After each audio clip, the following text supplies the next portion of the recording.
skybox are clusters of islands. The islands are around 2,000 square miles in size and 100,000 square miles away from each other.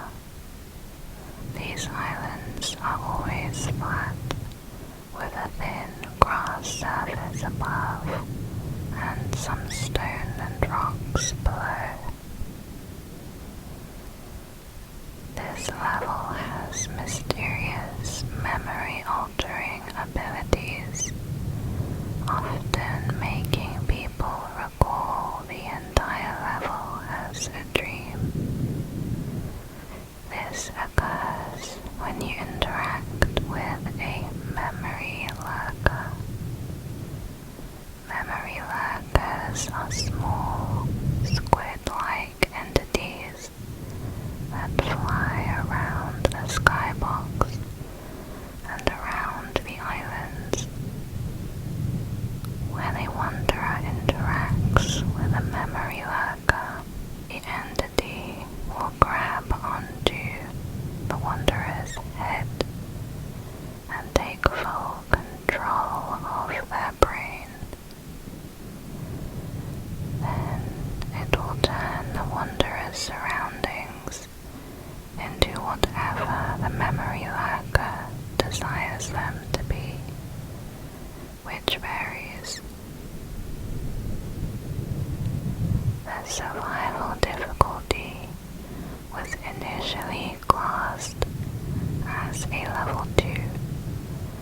However, in recent revisions, it is now classed as Aleph, meaning it is unsafe, causes time dilation, and contains undocumented entities. The entities known to appear are the exclusive memory lurkers, the occasional smiler, wormlings, and unconfirmed sightings of the birds. The birds are flocks of small bird-like entities that hunt in groups. The birds are 5 to 7 inches long and resemble crudely drawn birds. It has been shown that light passes through the bodies of the birds. They migrate frequently and can blend into their environment by mimicking the appearance of objects. The birds will remain hidden and do not react until they're approached. When an individual gets within 15 feet of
this form is shown to wanderers via the memory lurkers. These entities can disguise the mind, making it seem like a typical level. Memory lurkers can even kill you and make you think you're still alive. Level 30's true form is completely unknown and may be incomprehensible to humans. All we know is that it exists and will kill you if you make this sudden realization that everything here is fake. Level 30 is an entity itself and seems to run the entire level and its reality. You will be inundated with memories and nostalgia, which will turn into fear and disgust. It appears to be a sentient, paradox-like entity that can speak. It talks about the memory lurkers being the gateway to paradise, and that by touching them, you will become free from regret and pain forever. Entrances. You can enter level 30 through level 843 by no clipping. You can also find a glitched item on floor 30 within level 696 to take you to level 30. Exits. There are no known exits. Next is level 31, Roller Rink. Level 31 is a 90s style roller rink that loops rather than going on infinitely like most other levels. The area most explorers end up in is the roller rink area. The roller rink section is the largest and safest part, although this whole level is still generally safe with a class 1 survival difficulty. It is safe and secure with minimal entities. The only entities being hounds, facelings, and a native entity to this level known as the Coach. Muffled pop songs can be heard playing in the roller rink, and the DJ station sometimes has a docile faceling sitting inside. The sound of skates hitting the wood floor and laughter can be heard. The smell of cheap pizza and soda pop comes from the direction of the food court. There is a smaller children's rink nearby. The carpet is moist, similar to the carpet in level 0, but this one has a neon planets and stars design.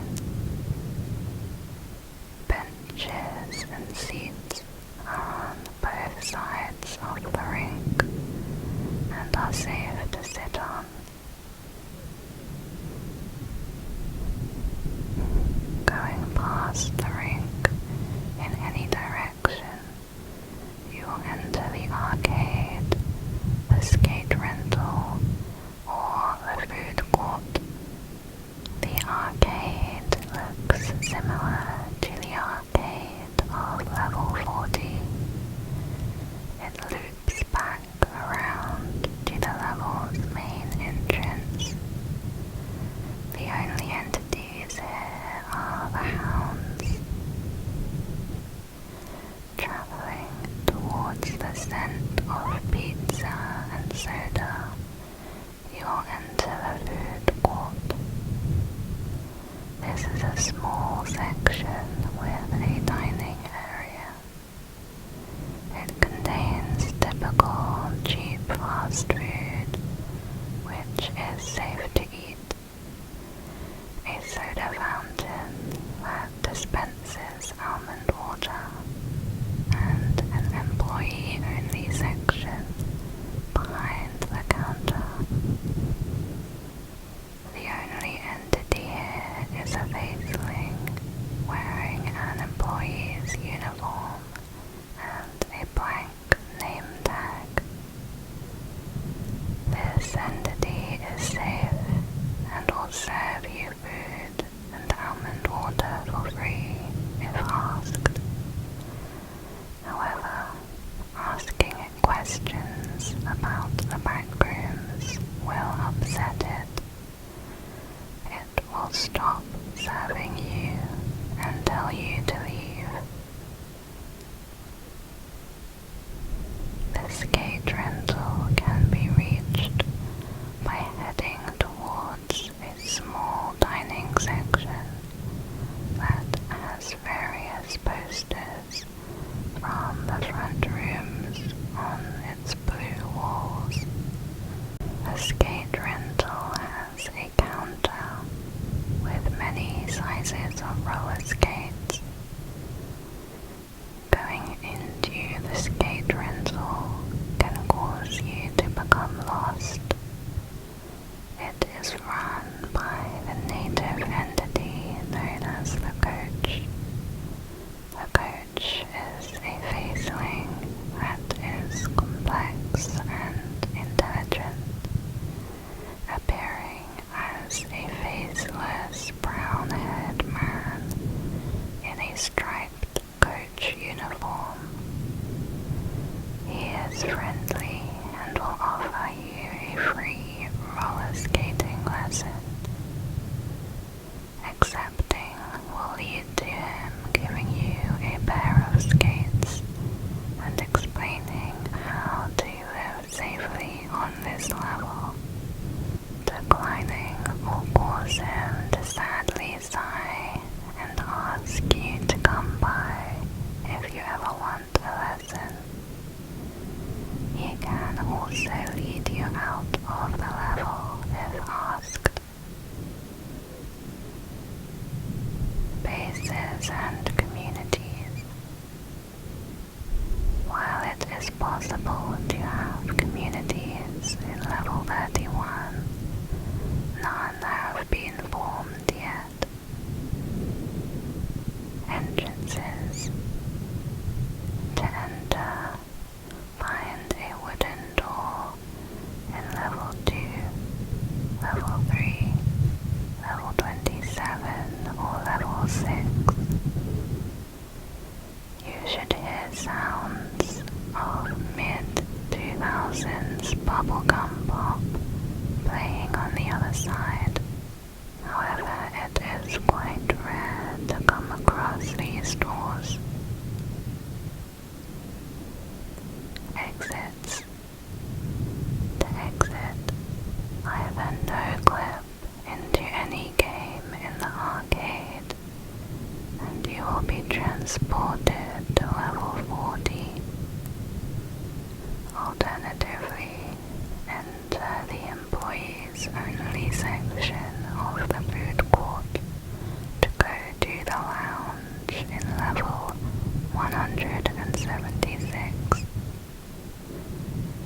Another way to exit is to find an unusual pair of roller skates in the rental section that looks like it could be worn by a skin stealer.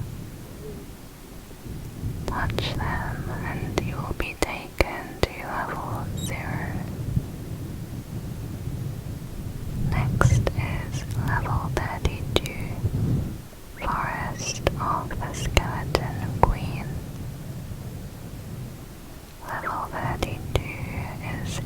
permanently dark forest that continues on infinitely under a crescent moon and starless sky.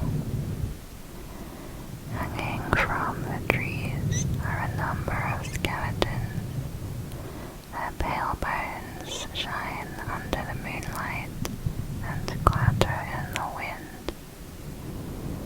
Some wanderers say they can hear the skeletons speak, and they talk of their former lives or of prophecies yet to come. Besides the skeletons, only a single entity roams the level, and it has two forms. Its first form is that of the Bell. The Bell is a pale woman with black hair who wears a long orange Victorian dress and skeletal face paint. The Bell does not speak, but she beckons wanderers to follow her, like a siren luring in its prey. If wanderers chase after her, they will eventually lose sight of her before running into her other form, the Skeleton Queen. The Skeleton Queen is a tall skeletal figure who wears a tattered black dress. She is a powerful creature and seems to have almost complete control over the level. If you treat her with respect, then she may let you go. But if you do not, she will command the trees to attack you, and they will rip you limb from limb. She may even toy with you, letting you run, thinking you have a chance to escape, until you become tired, and the grounds will then swallow you up. It is a class 5 survival difficulty. It's unsafe, unsecure, with a powerful entity. Entrances. No one knows for certain how to enter level 32. Getting lost in a dark forest can possibly take years. Some have even arrived directly from the front rooms.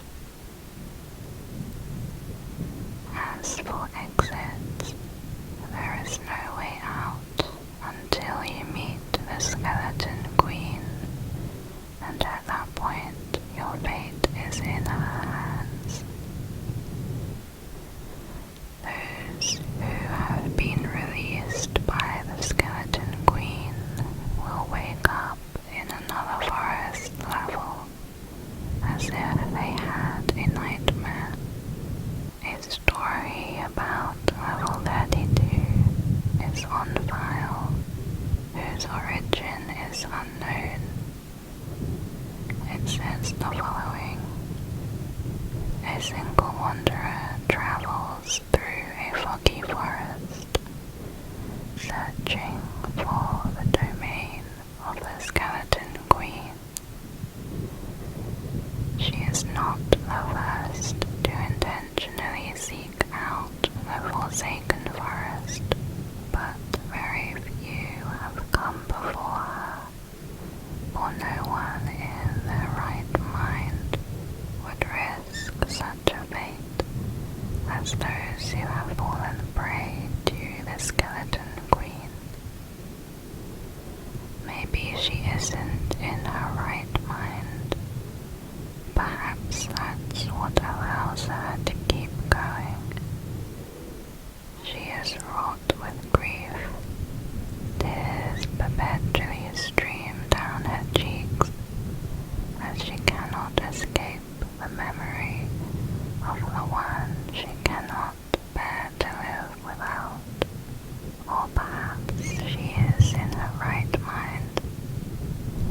loss of the love of her life served only to make her understand where her priorities truly lie, to make her realize that there are some things more important than her own short life, some people more important to her than herself. She sees a skeleton hanging from the tree in front of her, like the first star to mark the dusk. It's quickly joined by more. Hundreds of skeletons lining the trees within her view. She continues to walk. A soft crunching of leaves awakens her from her trance as she sees a figure in an orange dress up ahead. The figure turns and runs into the night. The wanderer follows until the figure is out of sight. She braces herself for the meeting that is about to commence. "Ah, a martyr," says a deep female voice, coming from the mouth of a bedressed skeleton that towers over her. She kneels, knowing that she must be very careful if she doesn't want to die without getting what she wants.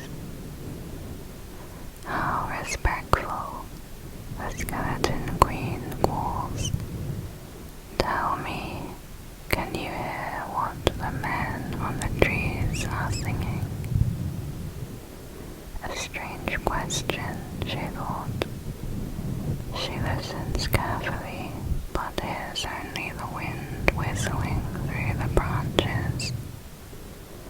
She tries to rise, but finds that she cannot move from her prone position. The skeleton queen holding her in place as she waits for an answer. "No," she stutters. What are they saying?" They tell stories of dead gods coming back to life, of empresses falling, of rips and tears in the fabric that connects our world with the next and the previous. They speak of a new era, an extinction and a rebirth. But you don't care about any of that, do you? She nods silently, finally allowed to stand. "Then what are you here for?" the queen asks. "I want to make a trade for the life of another." The queen laughs. "And what, pray tell, do you have to barter with?"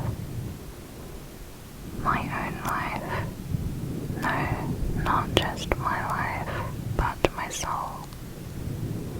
"I'm listening," the queen says. "If you bring my love back to life, I will give you both my life and my soul, and I will serve you in this life and the next." "Love, of course," the queen says. "Love makes us do foolish things, doesn't it?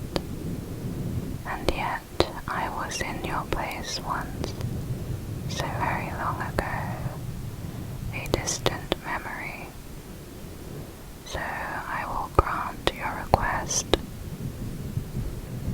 And as the roots rise from the ground to pull her under, worlds away, another claws his way out of a shallow grave. A candle, unextinguished,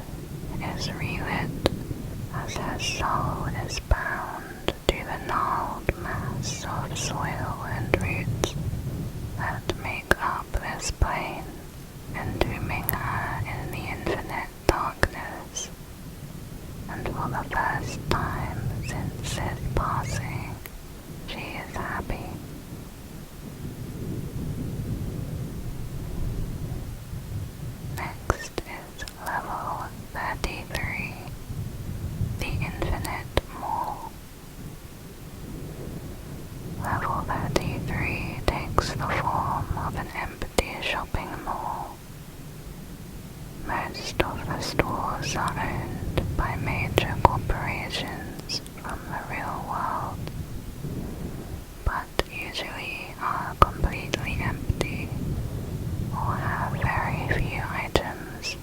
Some stores are closed off by a gate that cannot be opened. The food courts are often empty, although you may occasionally find one that is fully stocked. The level is classed as a level 2 survival difficulty, unsafe, secure, and a low entity count.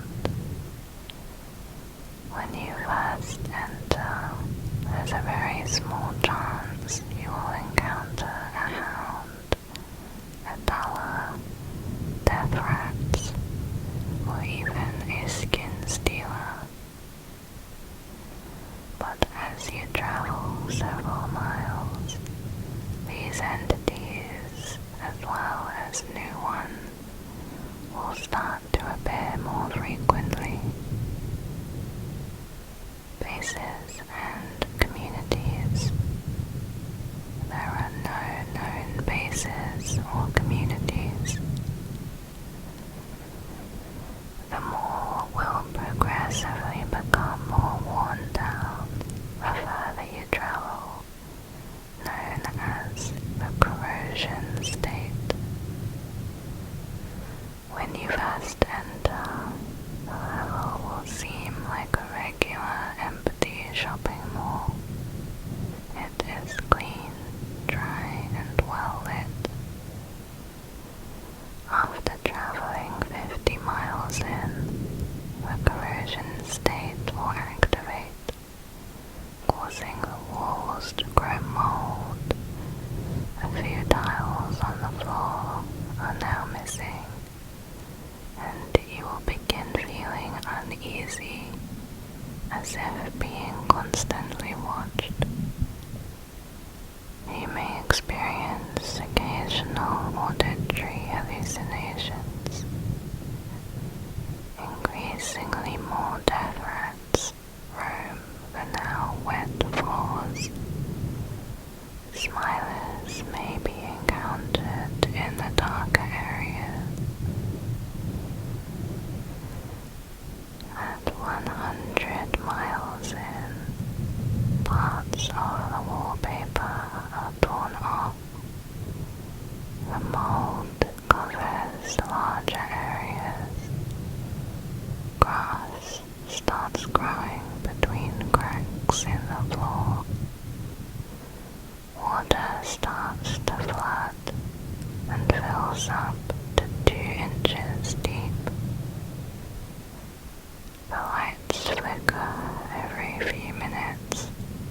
Paranoia and auditory hallucinations will become common, plus occasional visual hallucinations, as well as the entities already mentioned.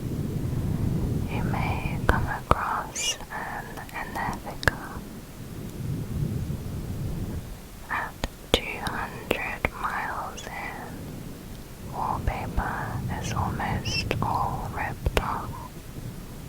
Moss hangs from the ceiling, and the water level reaches 2 feet deep. The lights constantly flicker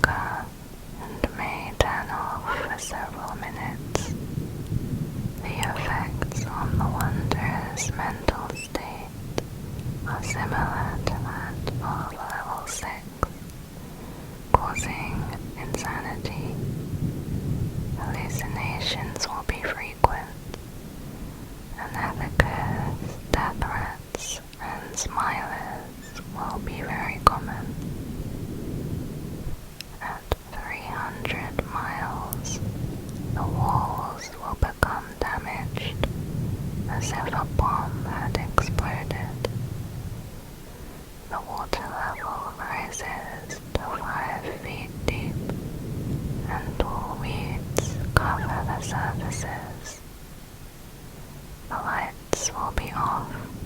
Hallucinations may trick you into being killed by entities. 500 miles in, there will be fires coming from the ground. If you make it this far, hallucinations may try to physically harm you. Entities are always waiting for you to look up at the ceiling.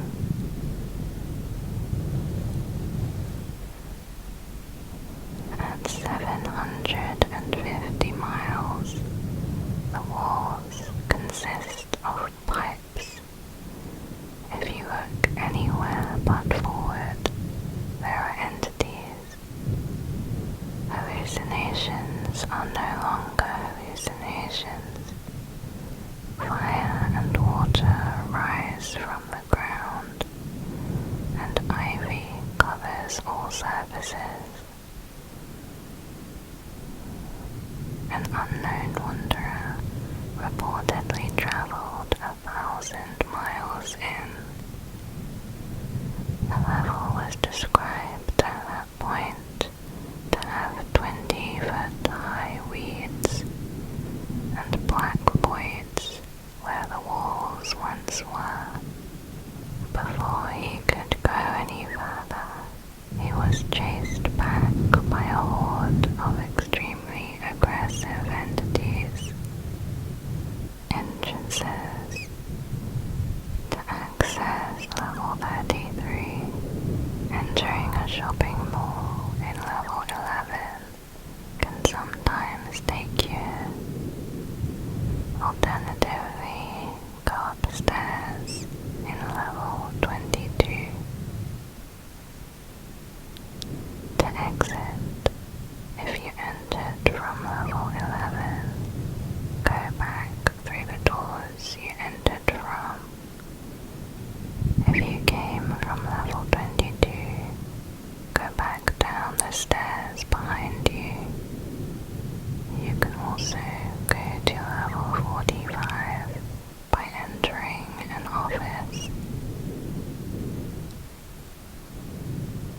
Next is level 34, Sewer System. Level 34 is an infinite network of claustrophobic sewer tunnels. Each of the tunnels are narrow and enclosed, with usually only 4 feet between the ceiling and floor. Wanderers may often need to crawl through them. The tunnels are made of bricks in the upper half and stone in the lower half. The floor is made of asphalt and can occasionally collapse, resulting in flooded holes that lead to level -2. Pipes may be seen on the walls and ceilings, and they leak contaminated water.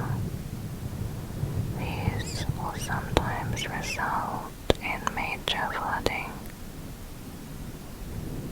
Parts of the tunnels may fall off, and getting hit by debris will sometimes result in being knocked out and waking up completely forgetting everything. How to walk, how to talk, and even how to breathe. The survival difficulty is a class 4. It is unsafe, unsecure with a medium entity count. Smilers, hounds, death rats, and skin stealers are found here. The almond water from this level is contaminated, so wanderers must take supply from other levels. However, any liquids brought from another level will become contaminated after 24 hours if it was not yet consumed. Most of level 34 goes in a straight line, with an occasional turn.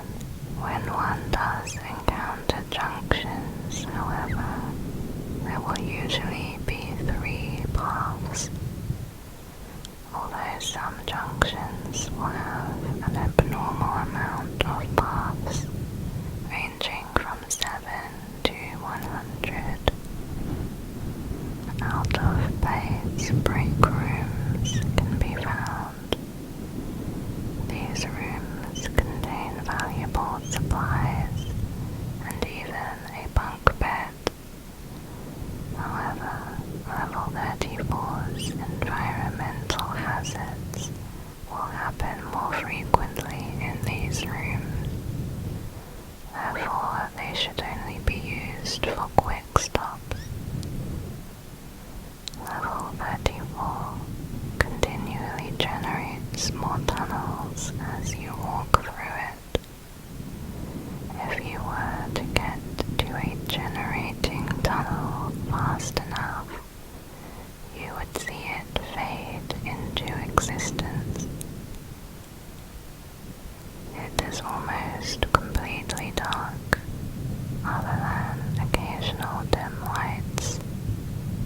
Due to the darkness, it is possible to go insane here, similar to level 6. Wanderers should bring a flashlight or lantern if traveling to this level. Environmental hazards such as earthquakes will occur, ranging from magnitudes 9 up to 25. These earthquakes tend to happen around every 1 to 5 hours. Whenever an earthquake occurs, wanderers will usually get at least a few broken bones. Earthquakes will also create flooded holes in the walls and floors, which lead to level -2. Entities are also affected by these earthquakes. Anyone under the falling ceilings will be crushed to death. After the earthquake passes, the ceiling will then rise up to its original position. Thunderstorms may occasionally be heard, and rain will start to pour, sometimes causing parts of the ceiling to cave in. Massive flooding can often cause wanderers to drown. Whirlpools can be found on the water and can randomly appear, sucking the wanderer in. If one falls into them, they will be transported into the void. The void is an ephemeral space that occurs during the process of no-clipping. It is speculated to be the space in between all levels of the backrooms, but this is just a theory. It appears to be boundless in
accompanied by a falling sensation. It's reported this period of time ranges from 0 to 4 seconds. When this process was first discovered and given the name no clipping, it was not known where those who disappeared would end up, or what happened to them after.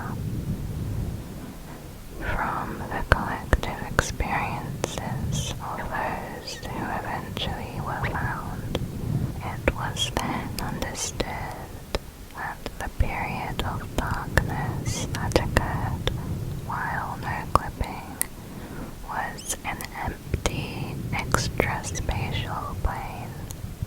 Those who do not return after clipping through a surface likely did not gain enough momentum to travel from the void to their intended location, and they will continue to fall in the void without end. How to exit the void remains unclear. Individuals who have returned after falling through the void for multiple hours or more will claim they simply fell into another level from above. This explanation that levels are all located somewhere in the void would disprove the belief that they are all located in different planes of reality and are instead located at a measurable distance from one another.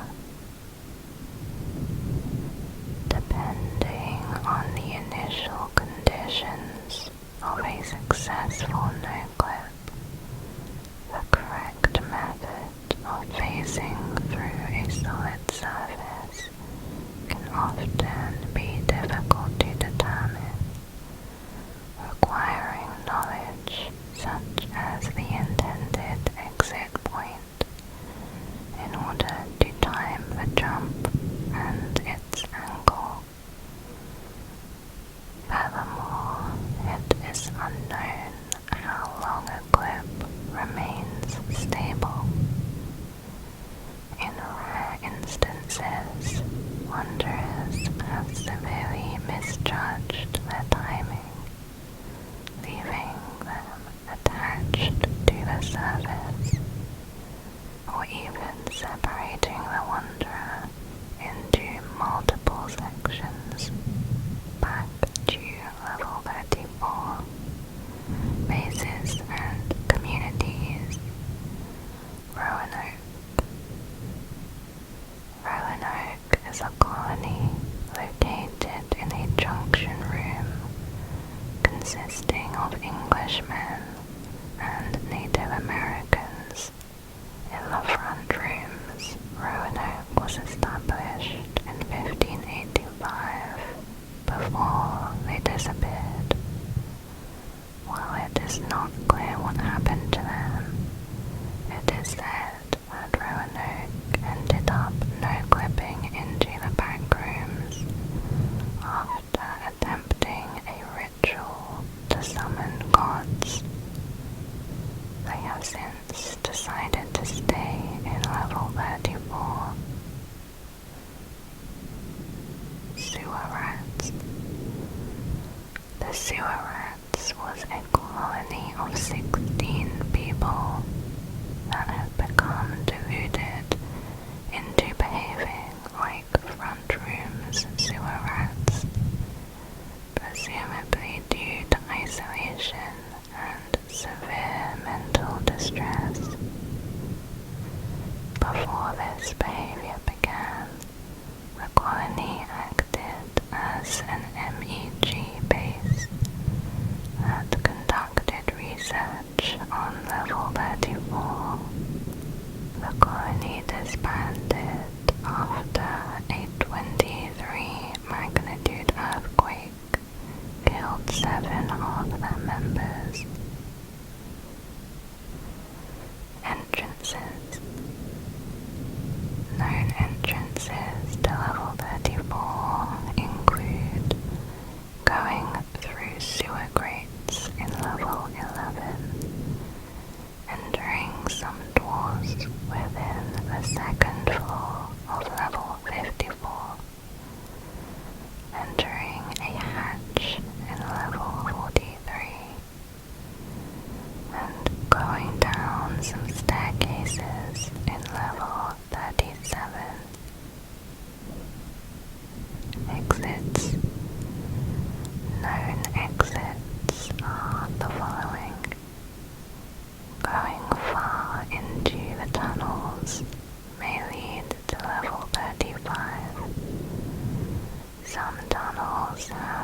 or level -2. Sewer grates on the ceiling will lead to either level 9 or level 11. Opening a door emitting a mechanical humming sound has a chance to send you to level 127. That is the end of this video. Thank you for watching.